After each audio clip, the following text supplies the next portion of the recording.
के चुनावी सफर में हम जनता का मिजाज भी जान लेते हैं कि दरअसल बरघाट ये जो विधानसभा है, जनता क्या सोचती है।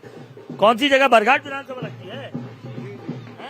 ये कौन आए थे? अभी आए थे जो विधायक थे। अच्छा, विधायक ये मंत्री जी थे। खैर, अच्छा माता जी, क्या नाम है आपका? मैं सरिता जावनी। अच्छा, ये बताओ कि वो लाडली बहना वगैरह योजना मिल रही है? हाँ जी, मिल रही है। सही में मिल रही है? जी मिल रही है। कितने पैसे मिल रहे हैं? 1000 रुपए। अच्छा, आ रहा है? जी आ रहा है। पक्का? पक्का। और विधवा पेंशन वगैरह सब यहाँ है, मिलती है? मिलती है इधर। हैं? कितने मिलते हैं? अब पता नहीं, जो विधवा होंगी उनको मिलती है। अच्छा अच्छा, पक्का? पक्का। और क्या लग रहा है माता जी, आपका नाम?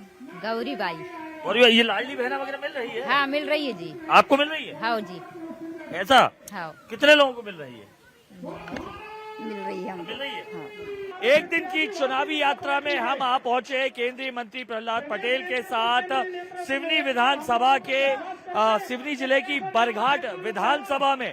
तस्वीरें देख सकते हैं, यहाँ पर जो बकायदा जनसभा को संबोधित करने वाले हैं केंद्रीय मंत्री प्रहलाद पटेल। दरअसल महाकौशल के नरसिंहपुर से टिकट देकर ये जो केंद्रीय नेतृत्व है उसने तय कर दिया था कि सिर्फ नरसिंहपुर जिला ही नहीं, दरअसल पूरी जो नजर है और वो तस्वीर और खांचा जो खींचना है मंत्री जी को, वो यहाँ की 38 सीटों पर है नजर, जिनमें से तकरीबन 24 सीटें कांग्रेस के पास है, तकरीबन 13 सीटें जो है वो बीजेपी के पास है। यही वजह है कि जो बरघाट सीट है सिवनी जिले की 4 सीटों में से 2 कांग्रेस के पास और 2 बीजेपी के पास है। बरघाट पर कांग्रेस का कब्जा है। यही वजह है कि केंद्रीय मंत्री तमाम दल बल के साथ यहाँ मेहनत करते दिखाई दे रहे हैं। इसके बाद जो चुनावी सफर है वो नरसिंहपुर जिले के गोटेगांव विधानसभा में जाएगा, जिस पर लंबे समय से कांग्रेस का कब्जा है। वहां की 4 सीटों में से तकरीबन 3 सीटों पर कांग्रेस और 1 पर बीजेपी काबिज है। यानी तमाम शत्रकों को अपने अपने इलाकों में टिकट देकर एक तीर से कई निशाने बीजेपी ने किए हैं। जिम्मेदारी प्रहलाद पटेल की सिर्फ अपनी विधानसभा नहीं बल्कि 38 विधानसभाएं महाकौशल की भी हैं। जब आपने दोबारा मोदी जी को प्रधानमंत्री बनाया तो हमने धारा 370 समाप्त करके ये साबित कर दिया कि संसद में जो भी कानून बनेगा वो पूरे देश में लागू होगा, अब उसके नीचे लिखा नहीं होगा। ये तो हमारी राष्ट्रीय स्तर की बात है। आज पूरी दुनिया मोदी जी का नाम जप रही है। हमारी भारतीय परंपराओं का वसुधैव कुटुंबकम के नारे को आत्मसात कर रही है। लेकिन अभी भी देश के कोने से कोई नौजवान तमिलनाडु की धरती से कहता है कि हम सनातन को नष्ट कर देंगे। हमारे सनातन में ऐसा कुछ नहीं है। हमने पूरी दुनिया को अपना परिवार माना है। मैं नहीं जानता कि कितने लोगों ने ग्रंथ पढ़े या नहीं, लेकिन हमारा गांव का व्यक्ति जब कभी कथा हो, प्रवचन हो, आखिरी में कहता है धर्म की जय हो, अधर्म का नाश हो, प्राणियों में सद्भावना हो, विश्व का कल्याण। हमको पढ़ाने की कोशिश कर रहे हो। हम तो दुनिया को एक परिवार मानते ही है, लेकिन दुनिया के किसी धर्म में, पूजा पद्धति में किसी देश का राष्ट्र अध्यक्ष ऐसा नारा लगाता हो तो उसका नाम बताओ, मैं जानना चाहता हूँ। इस चुनावी सफर की शुरुआत सिवनी जिले की जो बरघाट विधानसभा है वहां के बादलपुर में हमने की। कांग्रेस का कब्जा है। यहाँ की 4 जो सिवनी की सीटें हैं, 2 पर बीजेपी, 2 पर कांग्रेस काबिज है। तो कांग्रेस का कब्जा कैसे हटे, इसी के लिए प्रहलाद पटेल जी केंद्रीय मंत्री जी यहाँ पर मौजूद रहे। हम फिर से उनसे बात करते। सर, नर्मदे हर के साथ मैंने देखा सभा की आप शुरुआत करते हैं। नर्मदा के बड़े भक्त भी रहे हैं सर।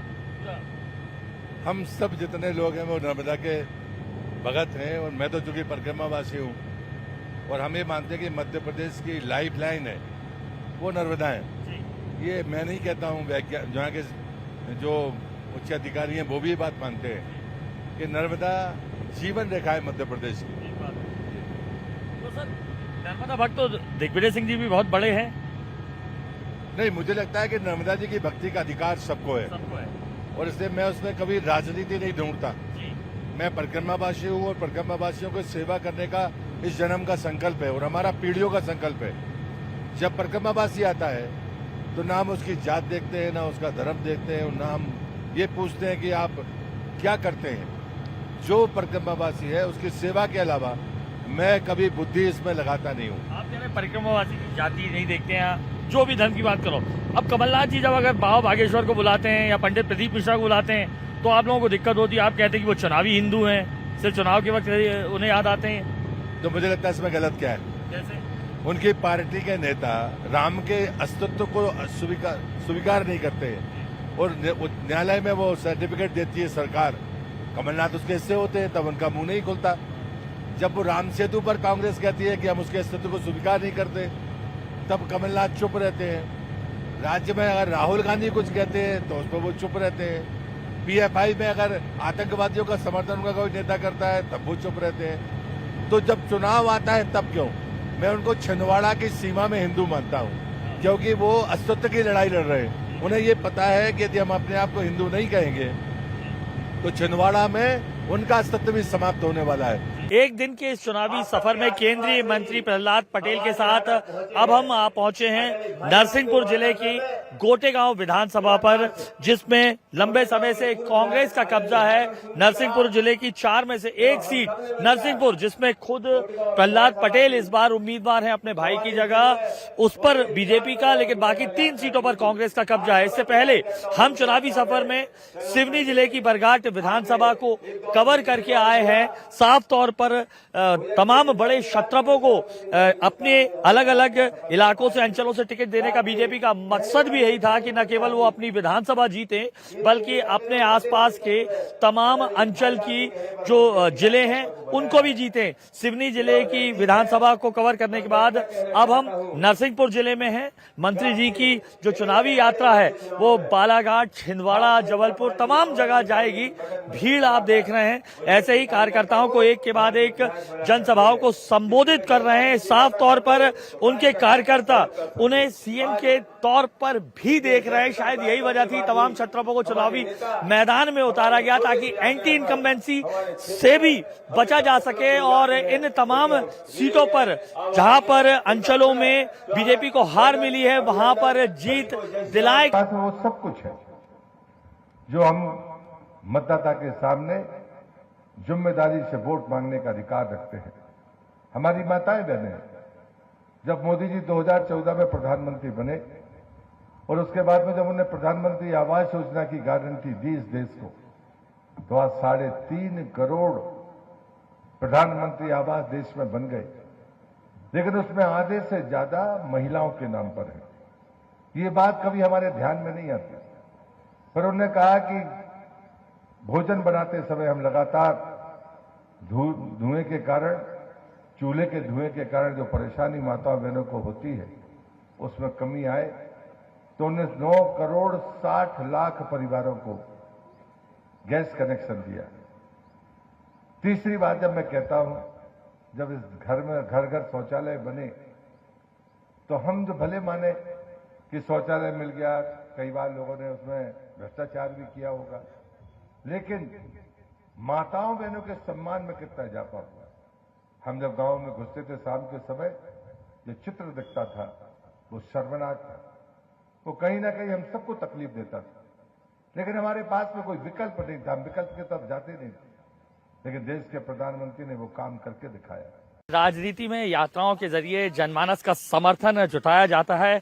कुछ ही दिनों पहले हमने राहुल गांधी की भारत जोड़ो यात्रा देखी और अब ऐसी ही एक यात्रा हम देख रहे हैं केंद्रीय मंत्री प्रहलाद पटेल की अपनी विधानसभा नरसिंहपुर में पदयात्रा करते दिखाई दे रहे हैं। और पदयात्रा का ये जुनून और शौक प्रहलाद पटेल को अभी से नहीं, बहुत अरसे से है। अपने जो शुरुआती राजनीतिक जीवन में भी पदयात्रा करते आ रहे हैं और हम बात कर लेते हैं प्रहलाद पटेल जी से भी। पुराना शौक है पदयात्रा आपका, मतलब मेरे ख्याल से राजनीतिक जीवन में पदयात्रा के रूप में ही आपकी सबसे पहले पहचान बनी है।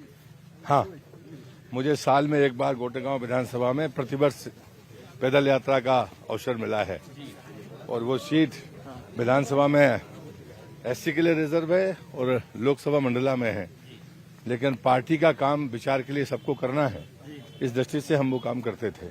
पदयात्रा के जरिए जनमानस जुड़ता है, कैसे कनेक्ट बिठाते हैं प्रहलाद पटेल जी? जब सांसद नहीं थे तब भी पदयात्रा करते थे, सांसद रहे, मंत्री रहे, किस तरीके से कनेक्ट जुड़ता है आपका? जितनी मेरी जानकारी अनुराग जी, आप जिस प्रकार से साइकोलॉजी के बारे में समझते हैं, मुझे लगता है कि सबसे सरल, सबसे बेहतर रास्ता यही है। और मैं मानता हूं कि चुनाव के समय चुनाव खर्च कम करने के लिए जमीन पर आना ये बहुत सबसे सहज काम है। दीनदयाल जी कहते थे कि चुनाव के समय जागरण का सबसे अच्छा अवसर होता है। हम अपने विचार, हमारी कार्यशैली को आने वाली पीढ़ी को हस्तांतरित करें, उसका सबसे बेहतरीन प्रमाण यही है। अब आपकी पदयात्रा है, पदयात्रा राहुल गांधी भी निकालते हैं, राहुल गांधी जी भारत जोड़ो यात्रा निकालते हैं, मोहब्बत की दुकान चलाते हैं, तब आप लोगों को ऐतराज क्यों हो जाता है कि वो यात्रा निकालते हैं?